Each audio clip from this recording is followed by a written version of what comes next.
Good morning. Welcome again. My name is Reverend Kate Wilkinson, and I am so glad that you are here with us this morning. I am still floating on the music from Friday night's Celebration of Life concert here. Wasn't that just incredible? Thank you to John Thomas and all the volunteers and all the musicians. It was so special. And where are my Swim for Life swimmers?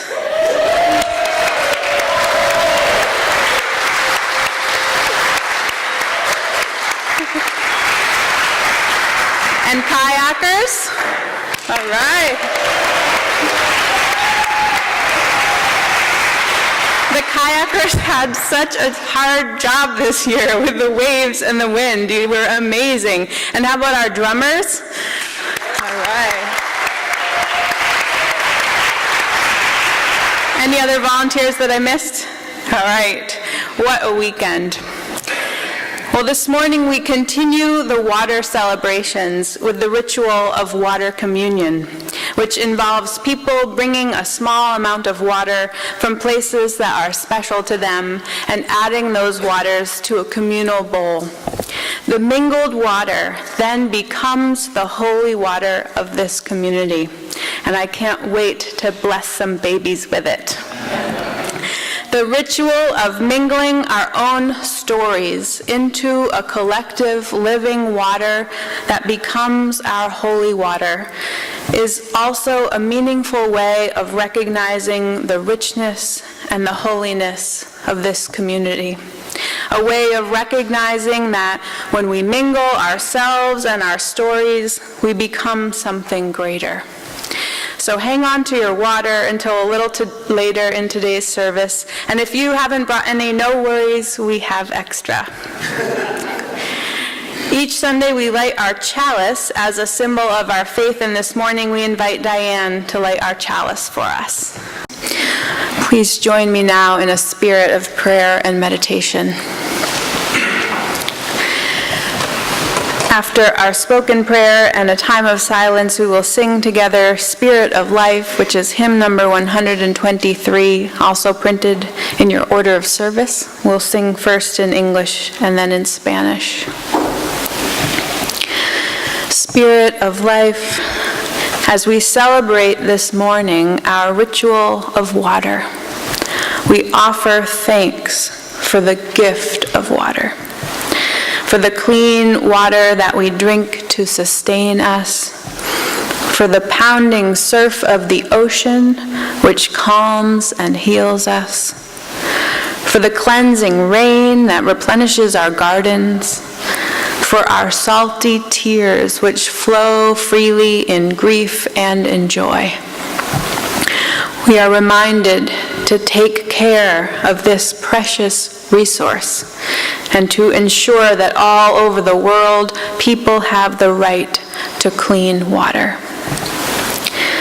And just as water has the power to nourish and cleanse, we know also that it has destructive powers too. This morning we pray for the people of Japan who are suffering from powerful floodwaters and mudslides after both a typhoon and an earthquake hit recently. And while our energies of healing and light are traveling around the globe to all those who are displaced by weather events, we also pray for those displaced by violence and war, those refugees who brave expanses of water and of land, seeking a better life. We pray for governments and people of faith all over the world who are trying to figure out how best to take care of millions of displaced people. We pray that conviction overcomes fear, that generosity overcomes scarcity, that common humanity overcomes language barriers and other barriers. We pray for all places and people near and far touched by violence. We pray for peace. We pray for all those in need of healing. And we celebrate with all those experiencing joy. And we offer gratitude for this time together, a time of deep intention, compassion, and hope. May this hour be a time of deep peace for you. Amen. It is a story by Christopher Buisse called Higgins, A Drop with a Dream. Once upon a time, there was a drop of water named Higgins. Higgins was no ordinary drop of water. He was a drop with a dream. Higgins lived in a valley where it had not rained in a very long time. So all the lovely green grass was turning brown, and all the beautiful flowers were wilting, and the trees were starting to droop. Higgins had a dream that one day the valley would be a beautiful place again. But what could he do? After all, he was only a drop of water.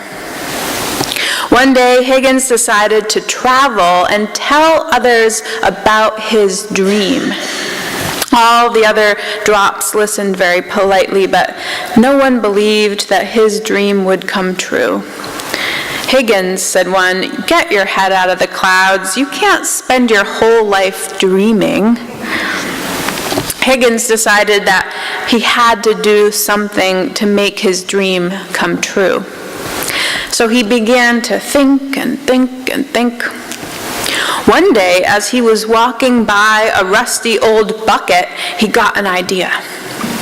If enough of us drops of water got together in this bucket, Higgins thought, there would be enough water to sprinkle on a few flowers to help them grow and become beautiful again. Eagerly, Higgins told everyone his great idea. But everyone thought he was being foolish. That Higgins is nothing but a dreamer, they said. Higgins decided he had to do something to convince the others that he was right. So he said to them, "I don't know about you, but I'm getting in the bucket. I hope some of you will join me. Then there might be enough water to help at least some flowers grow beautiful again." So Higgins ran as hard as he could and hopped way up in the air and landed with a kerplunk in the bottom of the bucket. And there he sat, just a drop in the bucket.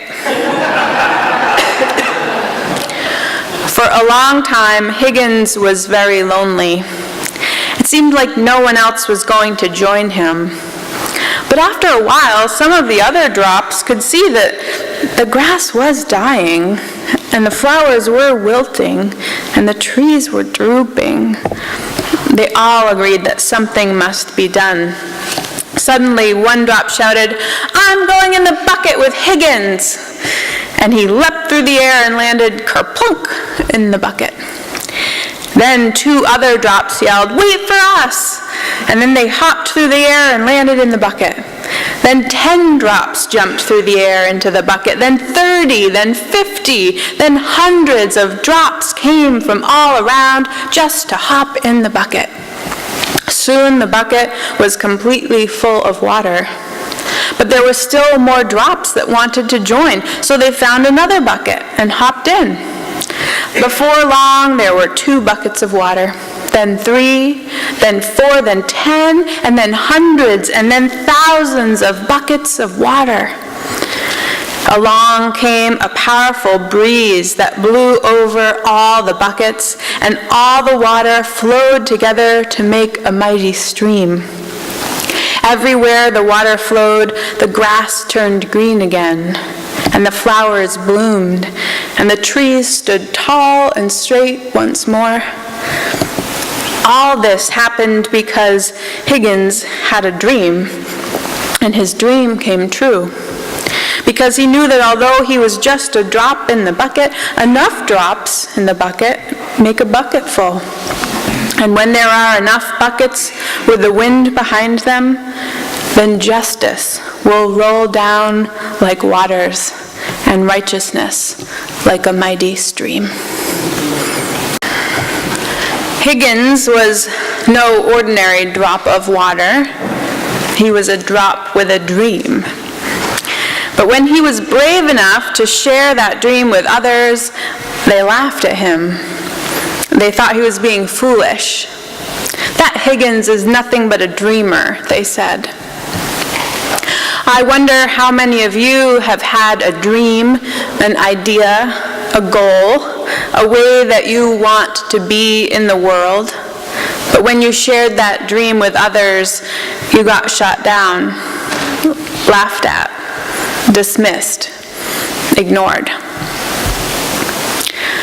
Actually, I wonder how many of you have had a dream, an idea, a goal, a way that you want to be in the world, but when you thought about sharing that dream with others, the voices in your head shot you down, laughed at you, dismissed you. And so in the end, you never voiced that dream to others. Your own doubts became self-defeating. Those voices in our head are powerful, aren't they? Sometimes they take on the voice of our first grade teacher or our mother or father. Sometimes they take on the voice of the cool girls or the football jocks that laughed at us in high school. Sometimes it's an Eeyore voice that takes over and we start thinking, poor me, everything is terrible. Christy Hardwick, who many of you know, is in the middle of planning Inspiration Weekend, an idea, a dream that she had several years ago and bravely shared with others until it became a reality. But even though it's been successful already, she says, every year about this time, I wonder, is anyone coming? Do I have all the details right? Will I have enough volunteers? Will everyone like it? Then, she says, I ask myself another question, which helps a lot. Who is talking? There is a part of my mind, she says, that thrives on fears and concerns and worries. I call her Gladys. Gladys is very useful sometimes. Other times, she is better off being quiet. At times like this, I call on that part of my heart, she says, and mind that knows that when you offer a gift with your best intentions, it will be received, and the ripple effect, while unseen and unknown, will happen. So as I prepare for Inspiration Weekend for the 5th time, she says, my Gladys voice gets quieter sooner, and I feel a rush of hope, anticipation, and wonder at what we will create together this year. I totally know that voice that Christy is talking about. This year I'm setting some goals for myself, and it is so easy to be overwhelmed by the voice of fear, concern, and worry. So often we let her get in the way of taking risk. At the concert Friday night, Scott Jordan sang a particularly beautiful song that relates to this, and he said, the greatest risk we will ever take is to stand in the light and be seen as we are. This year, for the first time ever, I was one of the swimmers in the Swim for Life.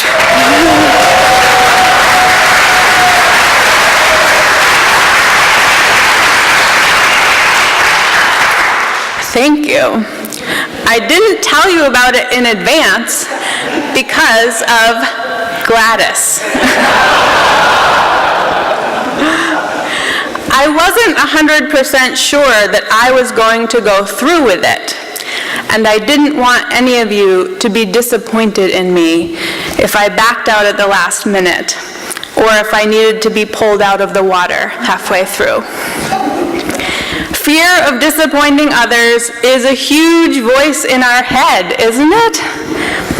It's strong enough to prevent us from taking risks, especially the greatest risk of standing in the light and being seen as we are. Also, I was afraid of sharks. Now, sometimes fear is a good, reasonable thing to have. It protects us from danger. It helps us to make good choices. And so I would like to be clear that I'm not saying that we should ignore all the voices of fear in our heads. Some are just good instincts working to keep us safe. But we have to constantly be measuring our fears against reality and making sure that our fears are not oversized fears based on lack of trust or lack of confidence or general terror of the world or the soundtrack to Jaws. At this point, it becomes a bit of a mind game to put our fears in check, in perspective, and not allow them to overwhelm all our other thoughts. I'll be honest with you. More than being a physical challenge, the swim for life is a total mind game.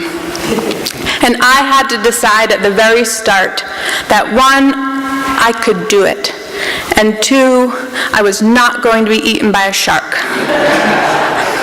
Because it was only when I could control those two thoughts and fears that I could even attempt the swim.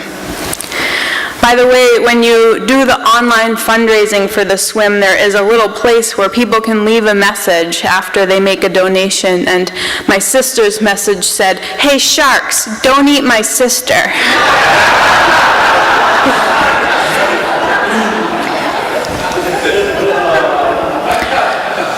And my last reason that I was hesitant about the swim for life was the wetsuit. Now, I have to say, trying on a wetsuit is actually a traumatic event. No woman wants to experience an outfit that must be peeled over her skin 1 inch at a time. And to make it worse, once you have squeezed yourself into a wetsuit, you cannot get it off by yourself. And when you're in the dressing room at a surf supply store and you are thoroughly stuck in a wetsuit that just took 10 minutes to put on, and you cannot for the life of you figure out how you're going to get it off, and the only employees at the surf shop appear to be teenage boys,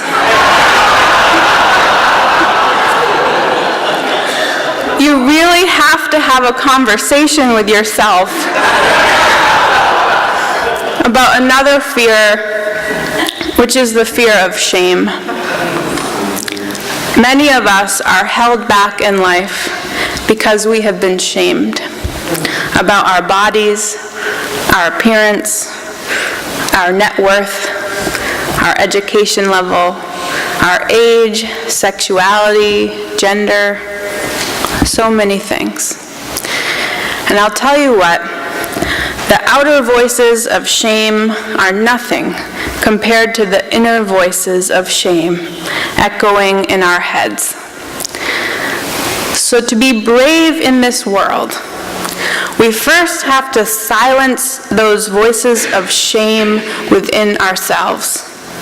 The ones saying that we are not thin enough, or good enough, or worthy enough. Because no matter how many times we recite the first principle of Unitarian Universalism, the inherent worth and dignity of every person, unless we believe it about ourselves, it doesn't mean much. Now, I wish for all of you to have the experience of being greeted at some point by hundreds of people clapping and drumming and cheering for you, and people waiting for you at the end of a hard thing to literally hold you up because you can't stand on your own legs anymore, but it's okay because they've got you. Thank you, Karen. And your family telling you they're proud of you. This memory will keep your worth forefront in your heart for quite some time. But I know that not everyone gets to have that experience. So I'd like to try something together as a community this morning. Some things are hard, so it's helpful to do things together first before we have to do them on our own later. So I want you to do this with me now. You just repeat after me. Everyone ready? Okay, here's the first line. I believe in the inherent worth and dignity of every person. I believe in the inherent worth and dignity of every person. Here's the second line. I believe in my inherent worth and dignity. I believe in my inherent worth and dignity. And here's the third line. Shut up, Gladys.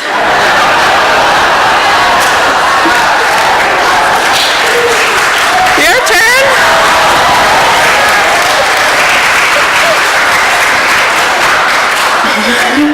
No, all right, me first, then you. Shut up, Gladys. Shut up, Gladys. All right. You're ready. Now you just have to repeat that to yourselves whenever those voices of fear and shame or unworthiness start taking over. Because we don't want to be a community of people who listen to Gladys. We want to be a community of people like Higgins, who are brave and determined, and who follow our dreams even when we are scared, and who inspire others to join us. We want to be a community of people who drink deep of life and who do not let our fears or limitations hold us back. We want to be a community of people who share their full selves with each other and who recognize that that sharing is a gift. Carolyn McDade, who wrote Spirit of Life that we sing every week, also wrote a song called Come Drink Deep. I always think of it on Water Communion Day. It says, come drink deep of living waters, without cup, bend close to the ground. Wade with bare feet into the troubled waters, where love of life abounds. I turn my head to sky rains falling, wash the wounds of numbness from my soul. Turn my heart in tides of fierce renewal, where love and rage run whole. Come, rains of heaven on the dry seed, rains of love on every tortured land. Roots complacent, awaken in compassion, so hope springs in our hands.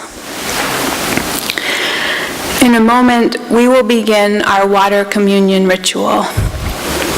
Kurt, if you want to come forward, you can. Our sacred vessel, which will hold our water today, was made by Kurt Reynolds.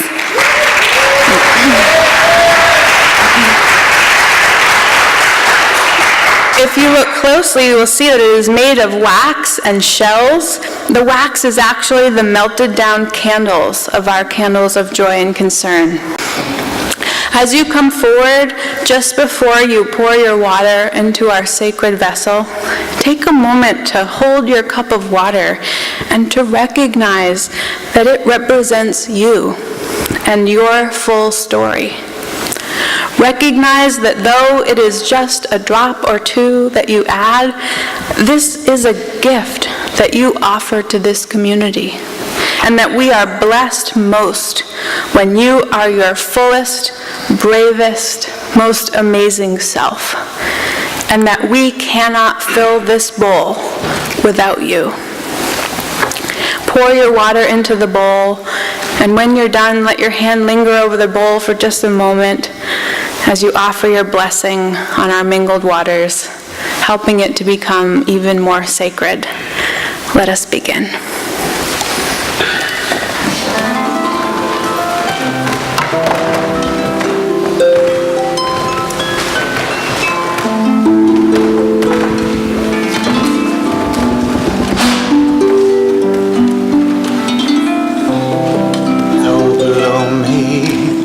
I feel no motion, standing on these mountains and plains.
Thank you, Kurt.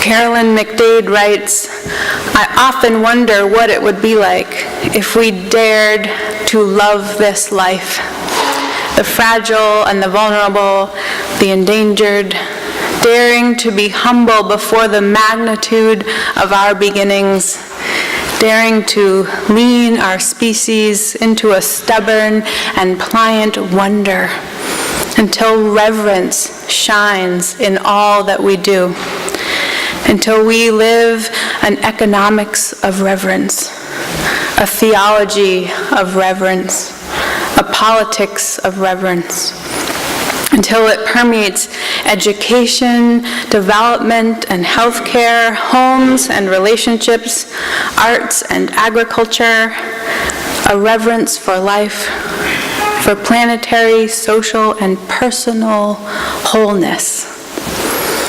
This is our purpose now, she says. May we do it well, with thoroughness and love. Now I'm going to do one last thing that scares me, but I'm going to try to be brave about it, and I've asked Mary and Brenda to join me so that it is a little less scary. So here goes.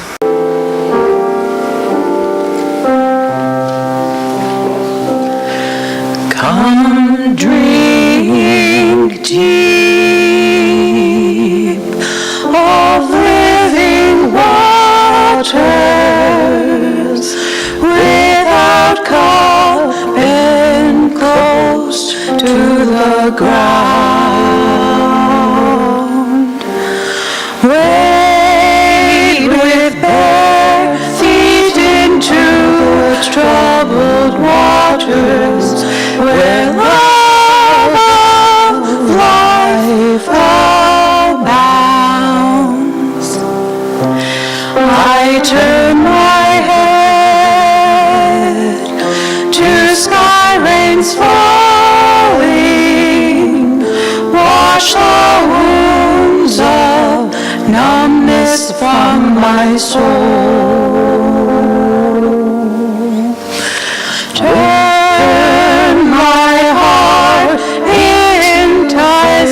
Fierce renewal, where love and rage run whole. Come rains of heaven on the dry seed, rains of love on every tortured land.